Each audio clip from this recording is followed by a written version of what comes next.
बिस्मिल्लाहिर्रहमानिर्रहीम। आज का हमारा टॉपिक है Edward syndrome, autosomal anomalies. So, first is definition. Edwards syndrome is a chromosomal abnormality due to presence of an extra copy of chromosome on 18th chromosome.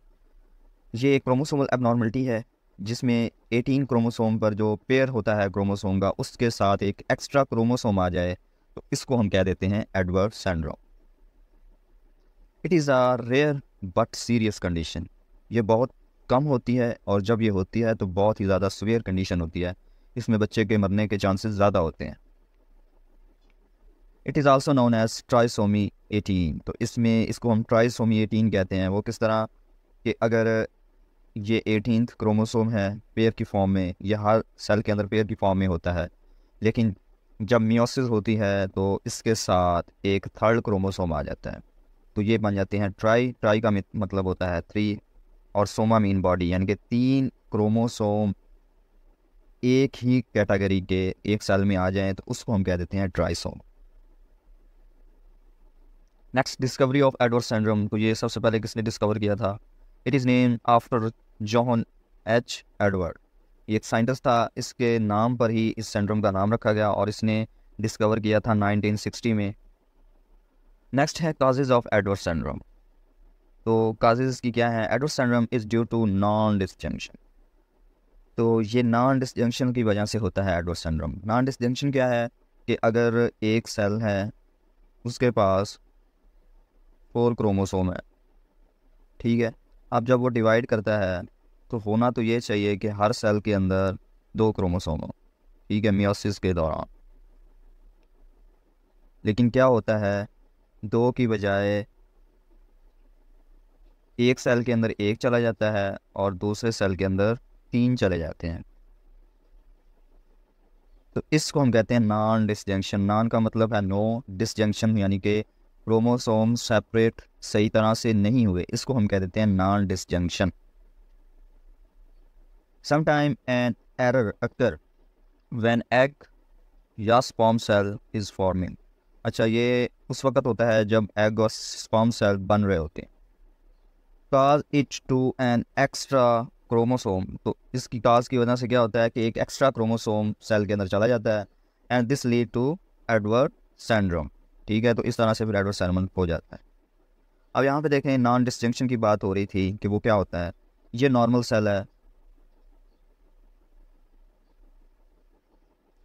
Normal cell के अंदर क्या होता है कि ये बिल्कुल ऐसे ही क्रोमोसोम एक लाइन के अंदर अरेंज हो जाते हैं मेटाफेज में, जिसको मेटाफेज प्लेट कहते हैं।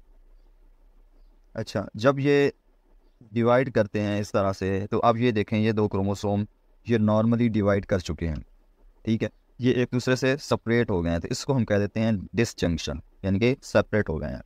अच्छा, अब नीचे वाला थर्ड क्रोमोसोम देखें आप, तो ये सही तरह से डिवाइड नहीं किया, ये पूरे का पूरा क्रोमोसोम एक साइड पर आ गया, यानी कि ये किसी एक सेल में चला जाएगा। इस कंडीशन को हम कह देते हैं नॉन डिसजंक्शन और इसकी वजह से फिर आगे सिंड्रोम होते हैं। यहाँ पे देखें, ये एक एडवर्ड सिंड्रोम का अफेक्टेड पर्सन जो है उसकी कैरियोटाइप हमने बनाई है। इसमें आप देखें हर क्रोमोसोम पेयर की फॉर्म में नज़र आएगा आपको, ये पेयर की फॉर्म में है।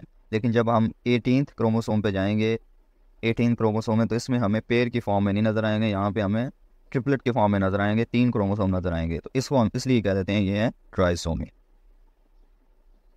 नेक्स्ट है सिम्टम्स क्या हो सकती हैं। बेबी विद ट्राइसोमी है मेंटल रिटार्डेशन हो सकती है उसे। इंटेलेक्चुअल डिसेबिलिटी, ये बच्चा ना कुछ लर्न कर सकता है ना कुछ याद कर सकता है। हार्ट डिफेक्ट हो सकता है इस बच्चे को। माइक्रोसिफेली एंड प्रोमिनेंट ऑसिपुट, और इस बच्चे का जो सर है वो छोटा हो सकता है। माइक्रोगनेथिया, इसका जबड़ा छोटा हो सकता है। लो सेट एयर, इसके जो एयर्स की जो फॉर्मेशन है वो ख़राब हो सकती है, डीफॉर्म हो सकता है। नेक्स्ट है types of Edward syndrome. There are following types of Edward syndrome: full Edward syndrome, mosaic Edward syndrome and partial Edward syndrome. अब इसको 1 बाय 1 डिस्कस करते हैं। फर्स्ट है full Edward syndrome. This is the variation of condition that is caused when chromosome 18 is fully abnormal, most common one.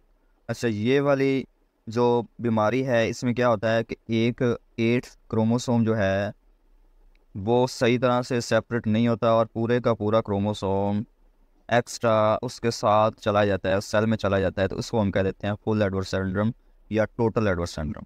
और ये बहुत common होती है एडवर्ड सिंड्रोम में। Most baby with Edward syndrome have an extra chromosome 18 present in all cell, this is called as full Edward syndrome. तो 18th chromosome pair की form में होना चाहिए था, लेकिन वो हर सेल के अंदर ट्रिपलेट की फॉर्म में है, तो इसको हम कह देते हैं Edward syndrome. The effect of full Edwards syndrome are often more severe. Sadly, most baby with this form will die before they are born. तो जो बच्चे इस एडवर्ड सिंड्रोम से अफेक्टेड होते हैं वो पैदा होने से पहले ही मर जाते हैं। नेक्स्ट है mosaic Edward syndrome. A mosaic, a small number of babies with Edwards syndrome have an extra chromosome 18 in just some cells. This is called as mosaic Edward syndrome. अच्छा, इसमें अब क्या होता है, जो एडवर्ड सिंड्रोम से affected person होता है उसके हर सेल के अंदर 18 क्रोमोसोम ट्रिपलेट की फॉर्म में नहीं होता। कुछ सेल में वो ट्रिपलेट की फॉर्म में होता है, कुछ सेल के अंदर वो नॉर्मल पेयर की फॉर्म में होता है, तो इसको हम कह देते हैं mosaic Edward syndrome. Most baby with this type of syndrome who are born alive will live for at least years और in rarely cases they may live to adult. तो ये इस तरह के जो बच्चे होते हैं वो तो या 1 साल ज़िंदा रहते हैं या कुछ अर्सा तक वो ज़िंदा रह सकते हैं। नेक्स्ट है partial Edward syndrome. A very small और number of babies with Edward syndrome, और ये सबसे कम एडवर्ड सिंड्रोम वाली टाइप है, have only a section of extra chromosome 18।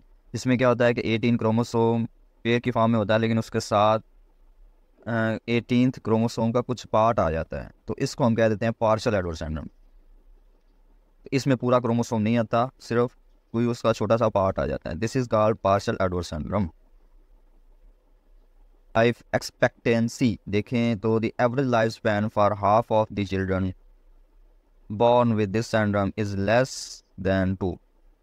अगर हम एवरेज देखें तो जो बच्चे पैदा होते हैं उसकी जो लाइफ है वो 2 मंथ से कम होती है, और 90 to 95% चिल्ड्रन डाई, मर जाते हैं prior to their first birth, यानी कि पैदा होने से पहले ही मर जाते हैं बच्चे। Most baby with Edwards syndrome will die or shortly after being born। या तो वो पहले मर जाएंगे या पैदा होने के फ़ौरन बाद मर जाएंगे। तो ये था आज का हमारा टॉपिक एडवर्ड सिंड्रोम। उम्मीद है आपको इस टॉपिक की समझ आई होगी और इस लेक्चर को आपने पसंद किया होगा। अगर ये आपने इस लेक्चर को पसंद किया है तो आप हमारे चैनल को सब्सक्राइब करें, इसको अपने दोस्तों के साथ शेयर करें और हमें सपोर्ट करें। Thank you.